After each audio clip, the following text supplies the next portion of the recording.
Good morning, 8th class. This is your science lecture, and today we will discuss about chapter number 7, conservation of plants and animals. Last time हमने क्या किया था इसमें हमने पढ़ा था कि कंजर्वेशन ऑफ फॉरेस्ट. हम कंजर्वेशन ऑफ फॉरेस्ट के बारे में बात कर रहे थे. तो आज हम कॉन्सिक्वेंस ऑफ डिफोरेस्टेशन की बात करेंगे कि इसमें आपने क्या कहा था कि इसमें बताया गया था कि हम फॉरेस्ट को कैसे कंजर्वेट कर सकते हैं. तो एक कारण इसमें था कि डेफोरेस्टेशन के कारण है. तो डेफोरेस्टेशन किस में है, एक मैन मेड में है और एक नेचुरल कॉज है. मैन मेड कौन से कॉज होते हैं, जो मैन ने खुद अपने हाथों से बनाए हैं, और नेचुरल कॉज जो हमें नेचर से मिले हैं. इसी तरह कॉन्सिक्वेंस, अब इसके परिणाम क्या हैं डेफोरेस्टेशन के, कि वनों की कटाई से क्या परिणाम होते हैं, या जो हमारे जंगल हैं वो क्लियर होते जा रहे हैं, इनके क्या परिणाम हैं.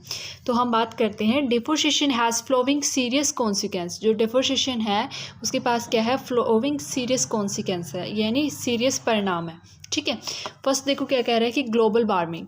ग्लोबल वार्मिंग में वो देखो क्या कह रहा है कि deforestation increase level of carbon dioxide in the atmosphere causing global warming and green house effect.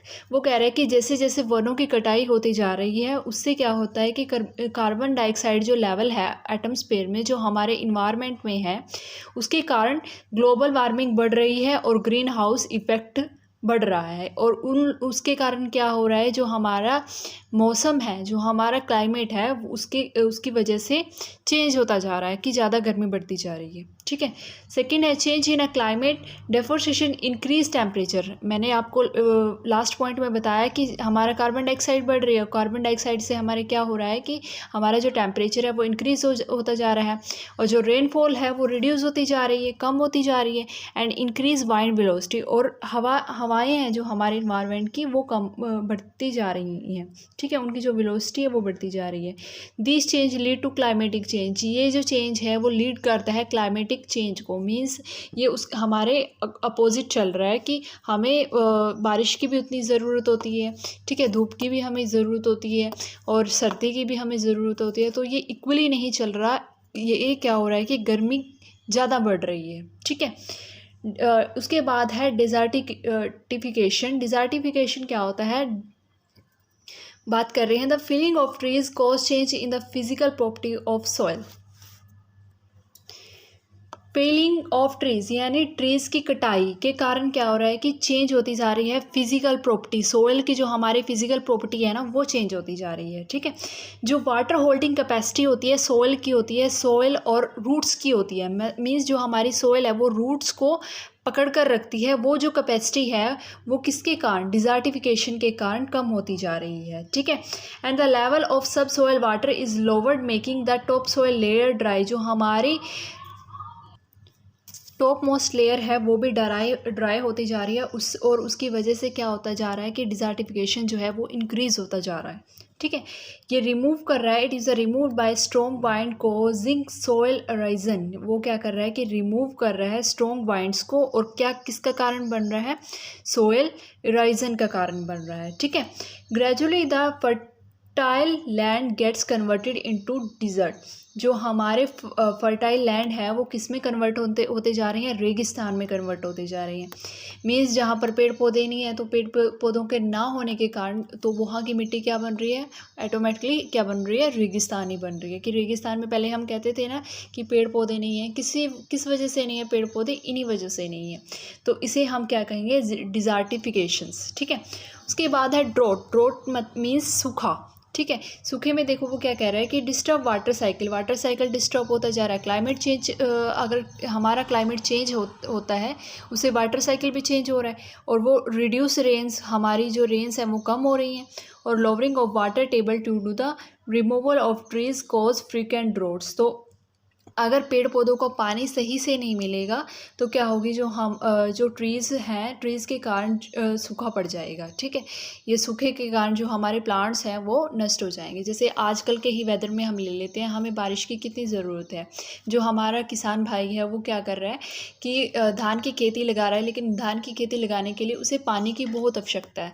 लेकिन जो है पानी की आवश्यकता के कारण क्या है कि बारिश हो नहीं रही, और पानी की आवश्यकता में जो हमारा धान की फसल है वो सूखती जा रही है. ठीक है. इसी तरह है next soil erosion and floods. Deforestation leads to decrease water holding capacity of the soil that consequently reduce in fertilization of water into the ground। वो कह रहा है कि जो डिफोरेस्टेशन है वो लीड कर रही है किस चीज़ को, डिक्रीज कर रही है वाटर होल्डिंग कैपेसिटी को। जो हमारी सोइल है मीन्स जो हमारा फ्लड है, फ्लड्स यानी बाढ़ आना उसको बोलते हैं, बाढ़ आने को क्या बोलते हैं हम, फ्लड्स। तो इसमें क्या हो रहा है कि जब हमारी सूखा पड़ जाता है तो सूखा पड़ने से जो हमारे प्लांट्स हैं उनकी जो है जड़ें होती हैं वो क्या हो जाती हैं, उनकी जो कैपेसिटी है वो कम हो जाती है, और जैसे बाढ़ आएगी, बाढ़ आने के बाद वो निकल के टूटना स्टार्ट हो जाती है। ठीक है, तो इस लाइन में यही हमें बताया गया है। इसलिए so there are frequent floods and the fertile top soil is washed away with why. जब हमारी फ्लड आ जाता है, फ्लड आने के बाद क्या होता है कि जो हमारा प्लांट है या हमारे ट्रीज़ हैं वो क्या होते हैं, धुल जाती हैं वाटर के साथ। ठीक है, उसके बाद है loss of wildlife। Deforestation leads to loss of wild plants and natural habitats of wild animals and depletion of food sources।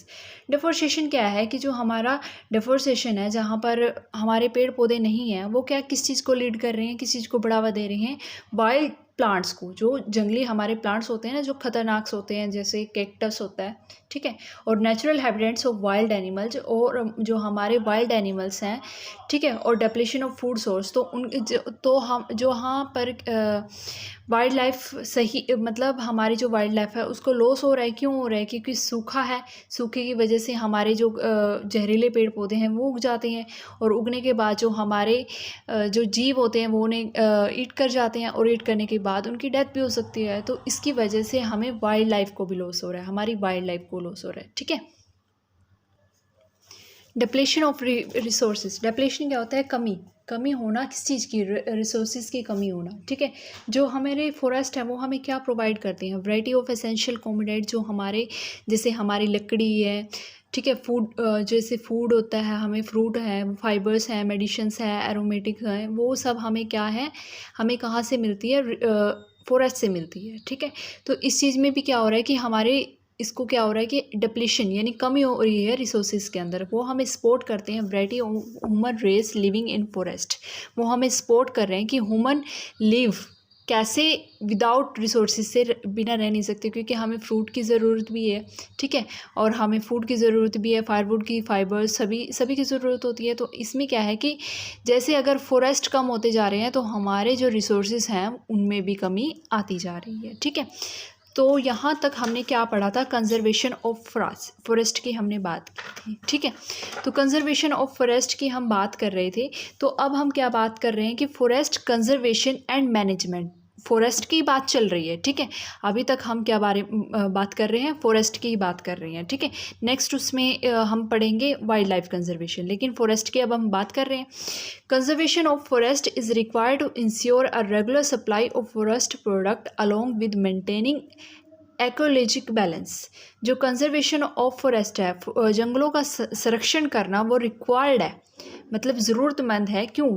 क्योंकि एक रेगुलर सप्लाई ऑफ फॉरेस्ट जो प्रोडक्ट हमें मिलता है वो हमारी लाइफ को मेंटेन करने और बैलेंस करने के लिए ज़रूरी है। ठीक है, this can be achieved by adopting the following ways. तो हम इसे कैसे अचीव कर सकते हैं उसके कुछ पॉइंट्स दे रखे हैं। सो सबसे पहले पॉइंट क्या है कि फॉरेस्ट जो है वो resources should be use rationally, economically and majorly.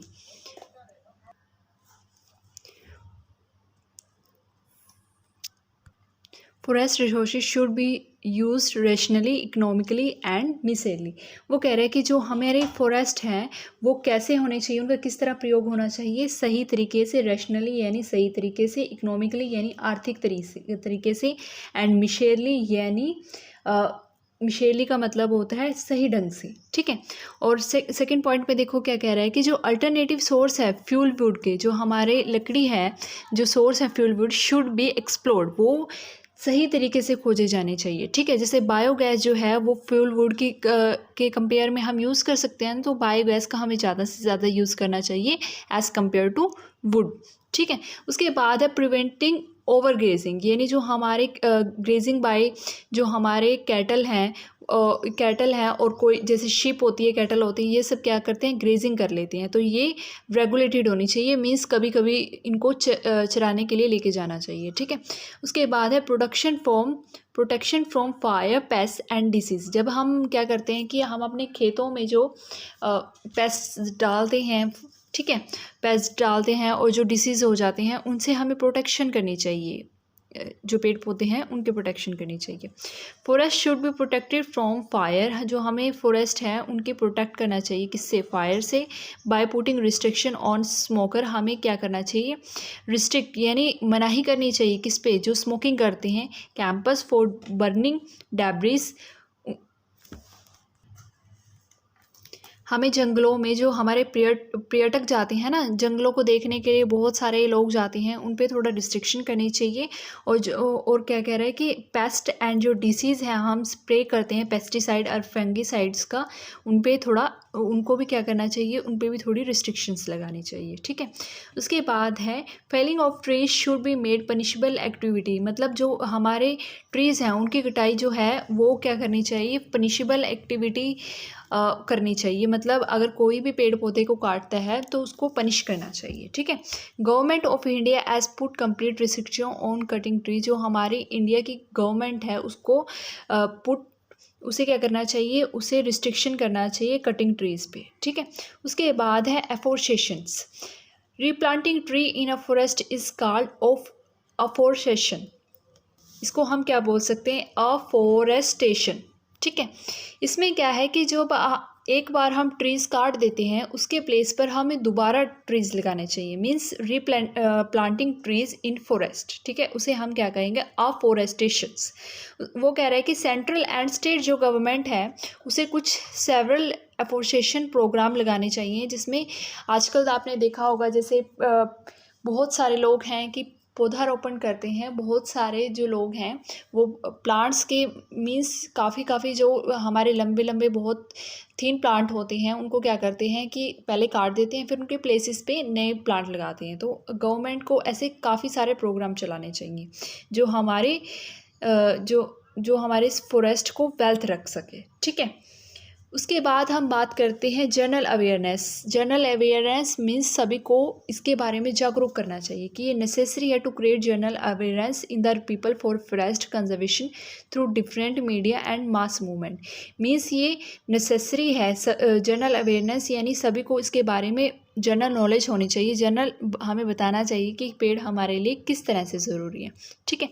उसके बाद हम बात करेंगे रिसाइकलिंग ऑफ पेपर, कि आप सभी को पता है कि पेपर किससे बनता है, पेपर भी एक वुड से ही बनता है, ठीक है, वो भी ट्री से ही बनता है। तो हमें उसकी रिसाइकलिंग कैसे करनी चाहिए, ठीक है।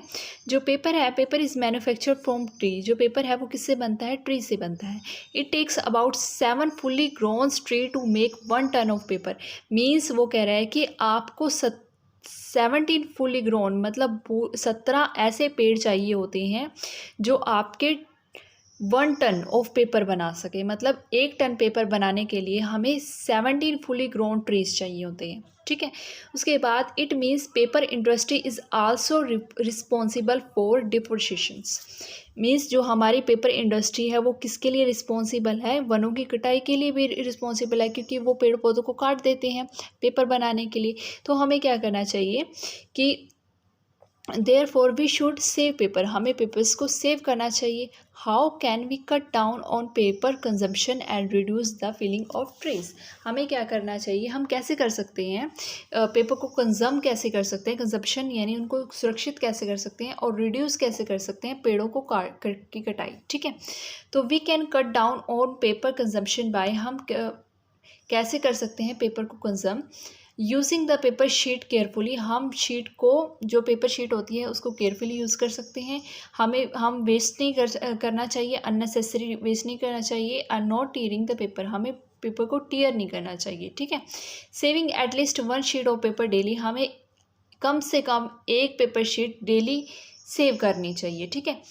उसके बाद है यूजिंग रिसाइकिल पेपर, हमें रिसाइकलिंग पेपर यूज़ करना चाहिए, ठीक है। उसके बाद देखो क्या कह रहा है कि paper can be recycled 5 to 7 time and reused. वो कह रहा है कि जो पेपर है वो 5 से 7 टाइम जो है वो रीयूज्ड हो सकता है, ठीक है। Thus we can save tree as well as energy and water used in paper manufacturing. तो हम इसमें क्या कर सकते हैं, अपने ट्रीज़ को जो है वो सेव कर सकते हैं, उसके साथ हम अपनी एनर्जी सेव कर सकते हैं और उसके साथ हम वाटर भी जो है, जो वाटर पेपर मैन्युफैक्चरिंग में यूज़ होता है उसको भी सेव कर सकते हैं। तो इस तरह यूज़ करने से हम तीन चीज़ों का सेव कर सकते हैं, ट्रीज़ को, एनर्जी को और वाटर को। ठीक है। उसके बाद ये चेक पॉइंट 1 क्वेश्चंस हैं, ये सभी खुद आप फाइंड आउट करोगे। नेक्स्ट क्लास में हम इसके बारे में डिस्कस करेंगे। ठीक है। पहले हम क्या कह रहे थे कि हम फॉरेस्ट को कंजर्वेट कर रहे थे, अब हम किसके बारे में पढ़ेंगे, वाइल्ड लाइफ कंजर्वेशन। अब हम जो हमारे जंगली जीव जानवर हैं उनको कंजर्वेट करेंगे, उनकी कंजर्वेशन करेंगे। ठीक है।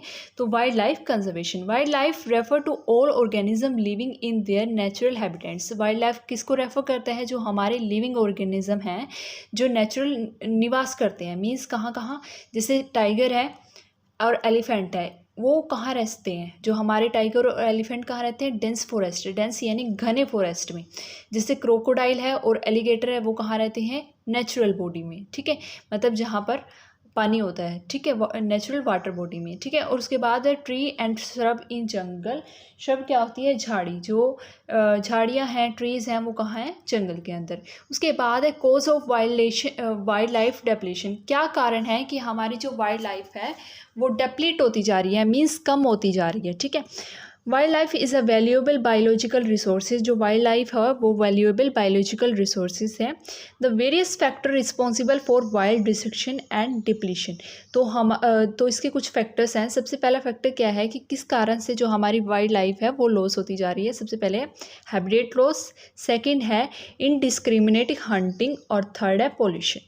हैबिटेट लॉस में वो देखो क्या कह रहा है कि जो हमारी destruction of natural habitats of animals हैं by deforestation disturbs the life growth and reproductive potential of wild animals. जो हमारे नेचुरल हैबिटेट्स हैं, मीन्स जो हमारे नेचुरल हैबिटेट्स हैं उनका जो है विनाश होता जा रहा है। किस वजह से, डेफोरेस्टेशन की वजह से। जो हमारे वनों की कटाई होती जा रही है, वनों की कटाई से अब ये तो है नहीं है कि हमारे जो वाइल्ड एनिमल्स हैं वो घरों में आकर रहने लग जाए, है ना। तो उनको क्या है कि फॉरेस्ट की ज़रूरत होती है। तो डेफोरेस्टेशन की वजह से वो डिस्टर्ब हो गया उनकी लाइफ, उनकी ग्रोथ को, और रिप्रोडक्टिव पोटेंशियल वाइल्ड लाइफ जो है वो विनाश होती जा रही है। ठीक है। उसके बाद है इनडिस्क्रिमिनेटिंग हंटिंग। जैसे बहुत सारे क्या करते हैं, डिस्क्रिमिनेटिंग किलिंग और poaching of wild animals for food, skin, fur, horn, tusk, etc. has caused reduction and elimination of many wild animals. क्या होता है कि इनडिस्क्रिमिनेट किलिंग एंड पोचिंग, जो उनका शिकार हो रहा है, किसका, वाइल्ड एनिमल्स का, किसके लिए, फूड के लिए, स्किन के लिए, फर के लिए, हॉर्न के लिए, टस्क के लिए। जो फूड के लिए हम क्या करते हैं कि बहुत सारे वाइल्ड एनिमल्स को मार देते हैं, स्किन के लिए मार देते हैं, फर होती है, ठीक है, उसके लिए, जो हॉर्न होते हैं, सींग होते हैं, उसके लिए, टस्क के लिए। तो ये क्या होता है कि ये सारे रिडक्शन जो हैं इसकी जो हमारे वाइल्ड लाइफ एनिमल्स हैं उनको कम करते जा रहे हैं और एलिमिनेट करते जा रहे हैं। ठीक है। उसके बाद है pollution. Air, water and soil pollution is also responsible for death and elimination of sensitive wild species. जो हमारी हवा है, पानी है और जो हमारी सॉइल है वो क्या कर रही है, वो ऑल्सो रिस्पॉन्सिबल है किसके लिए, इन सब की डेथ के लिए। ठीक है। जो किसकी डेथ के लिए, हमारे जो वाइल्ड स्पीसीज हैं उनकी डेथ के लिए। ठीक है। उसके बाद हम नेक्स्ट चैप्टर में पढ़ेंगे थ्रेटेंड स्पीसीज। ठीक है। ओके, यहाँ पर आपका जो चैप्टर है वो हाफ हो चुका है। उसके बाद हम जो नेक्स्ट लेक्चर में बात करेंगे वो हम चेक पॉइंट 1 के बारे में भी डिस्कस करेंगे। Have a good day. Thank you.